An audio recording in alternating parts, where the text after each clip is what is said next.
नमस्कार। प्रदेश के अनियमित कर्मचारियों से संबंधित कई बड़ी अपडेट प्राप्त हो रही हैं। सारी जानकारी आपको दूंगा, वीडियो को अंत तक आप जरूर देखिए। साथ ही पहली बार अगर आप चैनल पर आए तो चैनल को सब्सक्राइब जरूर कीजिए और अगर आपको जानकारी पसंद आती है तो अपने अन्य साथियों को जानकारी जरूर शेयर करें।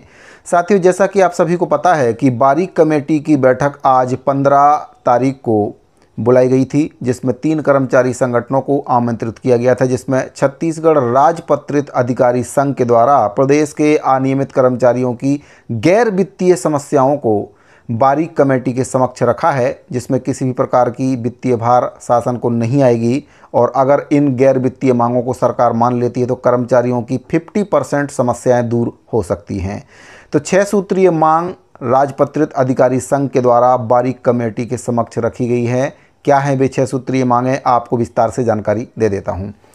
साथियों, छत्तीसगढ़ प्रदेश राजपत्रित अधिकारी संघ के द्वारा बारीक कमेटी के समक्ष अनियमित कर्मचारियों की गैर वित्तीय समस्याओं के निराकरण को लेकर अनुरोध पत्र प्रेषित किया गया है। पत्र के माध्यम से कहा गया, छत्तीसगढ़ प्रदेश के अनियमित कर्मचारियों की निम्नांकित गैर वित्तीय मांगों के निराकरण करने हेतु श्री रवि गढ़पाले, प्रदेश अध्यक्ष, छत्तीसगढ़ संयुक्त अनियमित कर्मचारी महासंघ से प्राप्त प्रस्ताव समिति के समक्ष निर्णय लेने हेतु सादर प्रस्तुत है। तो जो छत्तीसगढ़ संयुक्त अनियमित कर्मचारी महासंघ के प्रदेश अध्यक्ष हैं रवि गढ़पाले जी, हालांकि उनको इस बैठक में आमंत्रित नहीं किया गया था, जबकि इनको आमंत्रित किया जाना चाहिए था, क्योंकि प्रदेश के समस्त विभागों में काम करने वाले अनियमित संविदा, दैनिक वेतनभोगी, मानदेय, जॉबदार, अंशकालीन, प्लेसमेंट, ठेका कर्मचारी, समस्त कर्मचारियों की नौकरी का सवाल है, जॉब सुरक्षा का सवाल है। तो जब तक अनियमित कर्मचारी संगठन के पदाधिकारियों को कमेटी में आमंत्रित नहीं किया जाएगा, उनको सदस्य नहीं बनाया जाएगा, तब तक अनियमित कर्मचारियों की समस्याओं का समाधान हो पाना संभव नहीं लग रहा है। 6 बिंदुओं पर सुझाव दिए गए हैं। पहला है, छत्तीसगढ़ शासन के अंतर्गत वर्षों से काम करने वाले अनियमित कर्मचारियों को बिना किसी ठोस कारण के शासकीय सेवा से पृथक नहीं किया जाए। मोदी की गारंटी के अनुसार भविष्य में आने वाली सरकार की योजना सरकार तुम्हार द्वार के अंतर्गत प्रेरक व छटनी किए गए अन्य कर्मचारियों को प्राथमिकता से रखा जाए। तीसरी मांग है, प्रदेश के कार्यरत अनियमित कर्मचारियों के लिए म्यूचुअल ट्रांसफर नीति लागू किया जाए। चौथी मांग है, प्रदेश में काम करने वाले अनियमित कर्मचारियों को प्रत्येक माह के 5 तारीख तक वेतन का भुगतान किया जाए। और 5वीं मांग है, प्रदेश के शासकीय विभागों में प्लेसमेंट ठेका प्रथा को बंद किया जाए। साथियों, जो 5वीं मांग इसमें की गई है, पिछली बार कांग्रेस पार्टी के घोषणा पत्र में इस मांग को शामिल किया गया था, लेकिन हमेशा की तरह कांग्रेस अपना वादा नहीं निभाती है और उनके द्वारा ये गैर वित्तीय मांग भी पूरी नहीं की गई, जिसमें इसमें किसी प्रकार का वित्तीय भार नहीं आना था।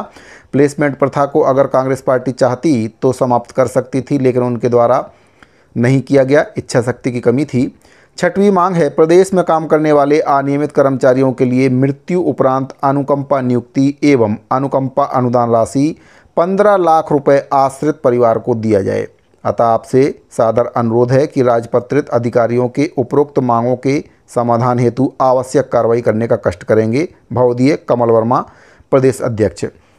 तो जो कमल वर्मा जी हैं, उनके द्वारा कमेटी के समक्ष प्रदेश के अनियमित कर्मचारियों की समस्याओं को रखा गया है, जिसमें किसी भी प्रकार की वित्तीय भार नहीं आना है। सभी मांगें गैर वित्तीय भार वाली हैं। साथियों, इसमें एक मांग और मैं सुझाना चाहता हूँ।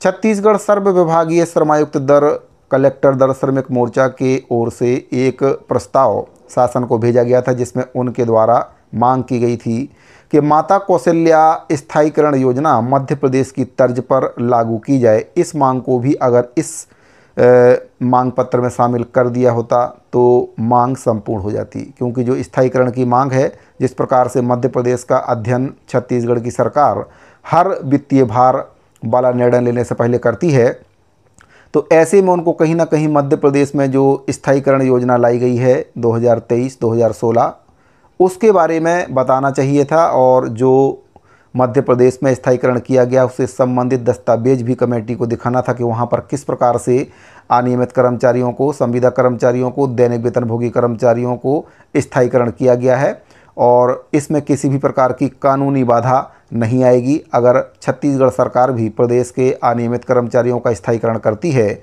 तो किसी भी प्रकार की कानूनी बाधा इसमें नहीं आएगी और सभी कर्मचारी स्थायीकरण के पात्र हो जाएंगे। जैसे कि आपको पता होगा कि भाजपा सरकार के द्वारा ही जो सहायक शिक्षक हैं उनको संविलीन किया गया था, तो उनमें उनके नाम के पीछे LV शब्द जोड़ दिया गया था, यानी कि वे पूरी तरह से नियमित नहीं हैं, वे भी स्थायीकरण हुआ है, उनका स्थायीकरण किया गया है।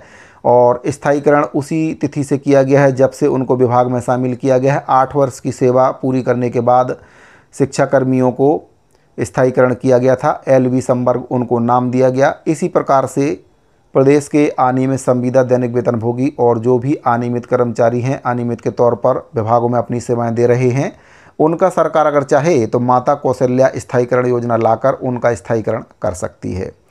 तो साथियों, ये सुझाव इस मांग पत्र में शामिल होना चाहिए था। हालांकि 6 मांग की गई है, सभी मांगें जायज़ हैं, गैर वित्तीय भार वाली मांग है। जो मांग मैंने आपको 7वें नंबर पर बताई है उसमें हो सकता है थोड़ा बहुत वित्तीय भार सरकार को आ जाए, लेकिन मध्य प्रदेश में जो स्थायीकरण किया गया उसमें कोई भी वित्तीय भार नहीं आया है। मामूली सा वित्तीय भार है, उसको सरकार वहन कर सकती है अगर चाहे तो। अब बात करते हैं NHM के संविदा कर्मचारियों के द्वारा बारीक कमेटी में सदस्य बनाने की जो मांग है उसको लेकर पत्राचार किया गया है और कई प्रकार की मांगों से अवगत कराया गया है पत्र के माध्यम से। तो NHM कर्मचारियों के द्वारा जो पत्र प्रेषित किया गया है उसमें मांग की गई है कि उनको भी पंचायत एवं ग्रामीण विकास विभाग, इलेक्ट्रॉनिक्स तथा सूचना प्रौद्योगिकी विभाग की जो प्रमुख हैं निहारिका बारिक, उनकी कमेटी में उनको सदस्य के रूप में शामिल किया जाए ताकि NHM के कर्मचारियों की समस्याओं का समाधान हो सके। अपनी समस्याओं के बारे में भी इनके द्वारा बताया गया है, कौन कौन सी समस्याओं से NHM के कर्मचारी जूझ रहे हैं।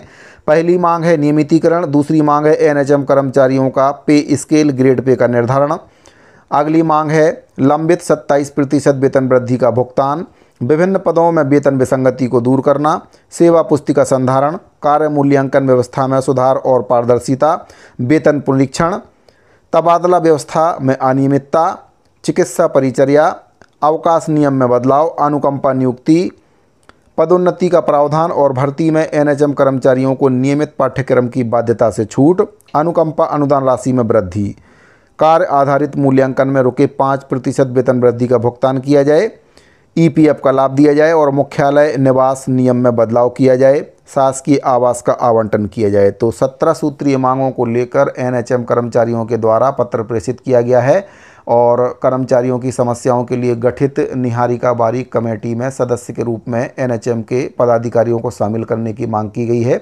ताकि NHM के अंतर्गत काम करने वाले संविदा कर्मचारियों की समस्याओं को भी सरकार हल करे, क्योंकि पूर्ववर्ती कांग्रेस पार्टी के द्वारा कर्मचारियों को धोखा दिया गया। 5 साल तक कमेटी के नाम से उनको छलते रहे और अंत में कर्मचारियों की एक भी समस्या को उनके द्वारा दूर नहीं किया गया।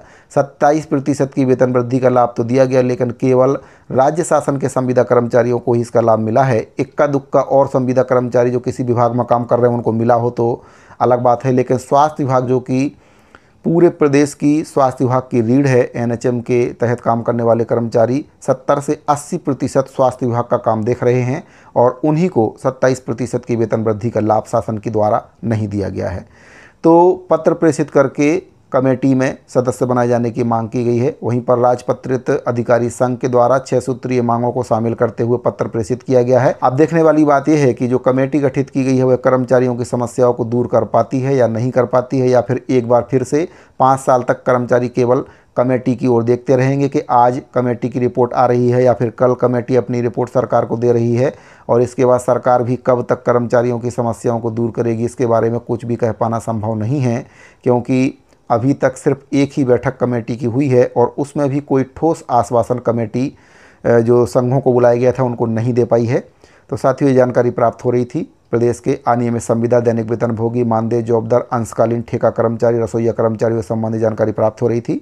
अगर आपको जानकारी पसंद आई हो तो वीडियो को लाइक करें, अपने साथियों को शेयर जरूर करें। मिलते हैं अगली वीडियो में। धन्यवाद।